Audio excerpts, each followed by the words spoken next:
Juste une question, les bien-aimés. Est-ce que quelqu'un veut avoir la patience, en vérité? Amen. Donc, est-ce que tu veux la souffrance? Bon, on va lire alors.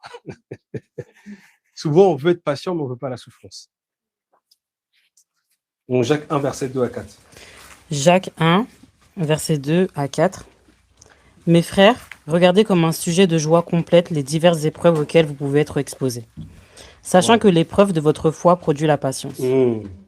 Mais il faut que la patience accomplisse parfaitement son œuvre, afin que vous soyez parfaits et C'est accomplis, sans faillir en rien.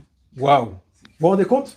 Là, l'apôtre Jacques nous dit, on a vu hein, après l'amour, on a vu la joie. Il dit, mais regardez comme un sujet de joie complète. Pas n'importe quelle joie, une joie complète. Une joie complète. Et patience. Complète les diverses épreuves auxquelles vous pouvez être exposés. Il dit pourquoi? Sachant que l'épreuve de votre foi produit quoi? Produit la patience. Donc, il n'y a pas, en fait, s'il n'y a pas l'épreuve, il n'y a pas de patience. Vous vous rendez compte? S'il n'y a pas d'épreuve, il n'y a pas de patience. Donc, si tu ne veux pas l'épreuve, tu ne seras pas patiente. Tu ne seras pas patient. Et ce que Paul aussi pourra dire dans Romains chapitre 5 aussi, la même chose, il dira que, il parlera des afflictions justement. Il dit que bien au contraire, en fait, nous nous réjouissons, nous nous glorifions des afflictions, car l'affliction produit la persévérance. Donc là, on parle de patience, on parle aussi de persévérance. Et la persévérance, la victoire dans l'épreuve, et l'épreuve, en fait, c'est l'espérance. Donc en fait, les afflictions, les difficultés, c'est ça qui te permet de produire au-dedans de toi la patience.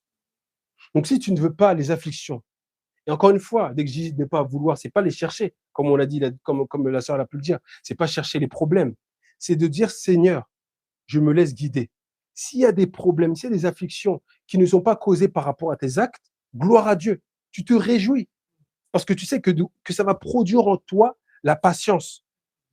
Et en fait, en plus, ce qu'il dit, hein, il dit, mais il faut que la patience accomplisse parfaitement. Donc, c'est pas juste je suis patient aujourd'hui et demain c'est chaos. Non, c'est complet.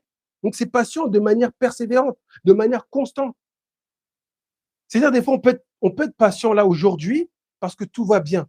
Mais lorsque les choses vont aller mal, et lorsque les choses mal continuent, c'est surtout ça. C'est pas une fois, c'est pas one shot.